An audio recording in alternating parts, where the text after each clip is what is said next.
For some of you guys, this is about miscommunication. Kasi for some of you guys, pwedeng nagkakaroon kayo ng hindi magandang unawaan sa mga tao sa paligid nyo, mga kapiksi, with this Sangha community. In reverse, parang feeling nyo nag-iisa kayo, feeling nyo walang nakakaintindi sa inyo. For some of you, parang feeling nyo medyo iniiwasan kayo ng mga tao sa paligid nyo or something, mga kapiksi. Pwedeng nagkakaroon kayo ng miscommunication or misunderstanding sa ibang tao.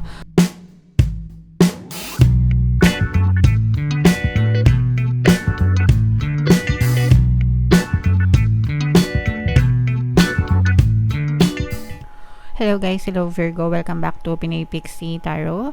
Ang pamagat ng episode natin for tonight is OOTM, Oracle of the Month, para ngayong June, para sa Virgo, Sun, Moon, Rising, Sign, and Venus. Meron tayong tatlong set ng decks dito guys. Ito yung para sa spiritual messages, ito yung para sa life, and then ito naman yung para sa love life. Combination ng positive and negative energy guys. Kung ano na lang yung makaresonate, take that message for you guys. So, unahin natin yung spiritual message para sa inyo.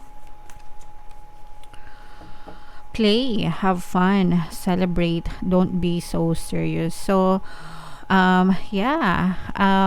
it's about time mga kapiksi, no, na unahin nyo naman yung sarili nyo. Well, syempre guys, ina-admire natin yung mga very masisipag na mga kapiksi natin. Gustong-gusto nga natin yan guys, no? Palagi nating ina-advise kayo na maging masipag, maging masikap, maging matyaga sa buhay nyo, kasi yan talaga yung isa sa mga susi ng mga taong nagtatagumpay sa buhay. Pero equally important din guys yung pagpapahinga. Kailangan natin yan. Kailangan nating magpahinga, magsaya, no? Especially may lifespan tayo di ba? Sa mundo wala namang taong immortal. Lahat tayo nakikiraandang dito, and dadating din yung panahon na magbababay din tayo. So, wag nating sayangin yung ating panahon sa pagrereklamo, pagmumukmok, na wala tayong naabot sa buhay natin, di ba? Or sorry, wala tayong wag nating sayangin yung buhay natin na puro himutok, puro sama ng loob, puro paghihirap. Bigyan natin yung time yung sarili natin na makapagpahinga, maglibang, magsaya, especially kasama ng pamilya natin, ng mga taong mahal natin sa buhay, kasi deserve natin yan, mga kapiksi. Okay? So this is for you guys na medyo nahihirapan, medyo napapagod. Mag-pause muna kayo, magpahinga muna kayo. Hindi nyo naman kailangan gumastos ng bonggang-bongga. Hindi nyo kailangan mag-shell out ng malalaking halaga para maging masaya. Just being with yourself, magkaroon ng time sa sarili mo or sa mga mahal mo sa buhay, it's more than enough mga kapiksi para maging masaya kayo. Okay? Sometimes medyo gaangan lang natin, wag tayong maging masyadong seryoso guys. Okay? Nakaka-wrinkles yan. Nakakadali ng aging process mga kapiksi. Okay? Alright. So yung next na message naman natin para sa inyo, Virgo, live messages naman. So, shuffle ko to guys. Habang sinashuffle natin to, panoorin nyo muna yung video natin regarding sa ating paano mag-manifest ng abundance video course. Kapiksi, sawa ka na ba sa mga struggles at hirap sa buhay mo? Masipag ka ba at masikap sa buhay ngunit hindi ka pa rin umaasenso? Ilang beses ka na bang nag-attempt magnegosyo at mag-invest pero palagi ka pa rin nalulugi?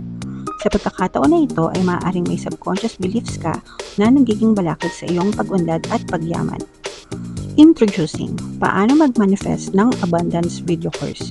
Dito ay matututunan mong ma-overcome ang mga balakid mo para tuluyan ka ng umunlad, umasenso, sumagana, maging matagumpay, successful at maswerte sa iyong kabuhayan, pera, trabaho, negosyo, salapi at kaperahan ng bonggang-bongga. Dali, mag-send na ng email sa pinoypixietarot@gmail.com at simulan na ang iyong pagyaman ngayon. Alright, so sa lahat ng gusto mag-avail ng course guys, until May 31 meron tayong promo. Pwede kayong mamili kung gusto nyo ng 1 free pampaswerte subliminal o kaya naman ay 200 pesos na discount mga kapiksi until May 31 yan guys. And meron din tayong email coaching, manifest your desires using the law of attraction. If meron kayo guys na specific na gusto nyong i-manifest sa love and relationship, sa money or career, pwede kayong magpabook ng email coaching session with me. So ito guys yung live messages para sa inyo. For some of you guys, this is about miscommunication. Kasi for some of you guys, pwedeng nagkakaroon kayo ng hindi magandang unawaan sa mga tao sa paligid nyo, mga kapiksi with this Sangha community. In reverse, parang feeling nyo nag-iisa kayo. Feeling nyo walang nakakaintindi sa inyo. For some of you, parang feeling nyo medyo iniwasan kayo ng mga tao sa paligid nyo or something, mga kapiksi. Pwedeng nagkakaroon kayo ng miscommunication or misunderstanding sa ibang tao. That's why nakaka-experience kayo ng ganyan. Meron din kayong, yung iba sa inyo guys, parang feeling ko, pwedeng na-homesick din, no? Baka na-homesick kayo, mga kapiksi, or namimiss nyo yung pagkakaroon ng, community na nakakaintindi sa inyo, nakaunawa sa inyo. Baka kasi meron din kayong mga pinagdadaanan, guys, mga problema. Sometimes, di ba, pagka may mga problema tayo sa buhay, parang dumadating tayo sa point na parang gusto natin mag-isa lang tayo, wala tayong kinakausap, ganyan. Hindi tayo masyadong connected, and somehow, sometimes, nami-misinterpret yan ng ibang kakilala mo. No? Parang hindi nila naiintindihan. Kasi syempre, mahirap mag-explain minsan, di ba? Baka yung iba sa inyo medyo nade-depress na dahil sa inyong pag-iisa, mga kapiksi. Okay? So, unang-una, connect with yourself muna, guys, no?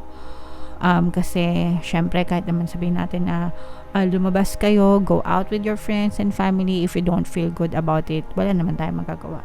So, ask yourself first, diba? Be with yourself. Alamin mo muna kung ano yung nangyayari sa'yo, yung root cause ng problema mo, mga kapiksi. Baka kailangan mong unawain or baka kailangan mong bigyan ng pansin or panahon, okay? Yung sarili mo. And then, kapag ready ka na, diba? Kapag medyo okay ka na, go out with your friends or family, connect with them or reconnect with them again. And yeah, so dun sa time na ready ka na, kasi sometimes, diba, may mga times na, uy, kumusta ka na? Ano nang nangyari sa'yo? Sometimes yung kahit ganong simpleng tanong, hindi natin masagot dahil may mga pinagdadaanan tayong hindi kagandahan sa buhay. So for some of you, pwedeng may mga ganyan. So just be with yourself muna for the moment, guys. Basta magdasal lang kayo. Pwede kayo maghanap ng mga community groups sa social media na merong pinagdadaanan kagaya nyo, and look for inspiration, mga kapiksi. You're never alone, guys, and you will never be alone. Magdasal lang kayo, yung mga spirit guides nyo, guys, palagi nyong kasama yan, mga kapiksi. Alright? Okay. And then last message na tayo for you, Virgo. Ito naman yung ating message from your specific person. So, tingnan natin yung mensaheng gusto niyang sabihin sa inyo, kapiksi. Habang sinashuffle ko to, by the way, guys, no, coming soon na yung ating panibagong video course. Paano mawala ang third party at magkaroon ng harmonious relationship. So, paid course yon sa lahat ng gustong mag-avail para sa mga may third party na sitwasyon. Coming soon, guys, pero malapit na. Abangan nyo lang. Okay, so napakaganda ng mensahe sa inyo ng iyong person. I feel you even though we are apart. So for some of you guys, pwedeng LDR kayo, no? Kasi we are apart. So pwedeng LDR kayo ng person nyo. Pwedeng kahit hindi kayo LDR, guys. Parehas lang kayo ng bansa, ganyan. Pero pwedeng madalang kayong nakikita. Baka busy sa trabaho, ganyan, o kaya naman tuwing umaalis ka ng bahay, let's say for example living in together as a couple na kayo, mga mag-asawa, ganyan, or live-in couples, kapag kayong magkahiwalay na kayo, hinahanap-hanap ka nitong tao na to, palagi niyang gustong ikaw makita at maramdaman, mga kapiksi, kasi gustong-gusto ka nitong person mo, no? Ibig sabihin, gustong-gusto ka niya, ramdam na ramdam ka niya, palagi ka nasa isip niya, okay? And namimiss niya yung presence mo whenever you are apart, mga kapiksi. Okay? So, yeah. Syempre, F na F naman yan, no, ng mga kapiksi natin. So, ito guys, syempre, very positive to. I-mind nyo yan sa comment section. Mine, mahal ako ng person ko. Mine, namimiss ako ng person ko. Mine, gustong-gusto ako ng person ko. Yan.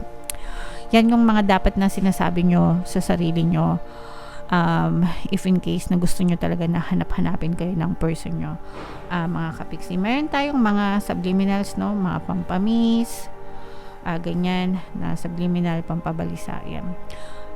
Napakagandang combo para palagi kayong hanap-hanapin ng inyong mga partners or specific person. Alright? Okay. So, yeah. Comment down below, Virgo, kung saang mensahe kayo nakaresonate. Dito ba sa spiritual, dito ba sa life, or dito ba sa love life message, guys? Comment down below, mga kapiksi. Ito yung ating mga pampaswerte subliminals. Pakinggan nyo, guys, para makatulong sa inyo. And ito naman yung ating success stories ng paano mag-manifest ng abundance video course. Click here to subscribe, guys, and click here to join our membership program. Thank you for liking, sharing, and subscribing.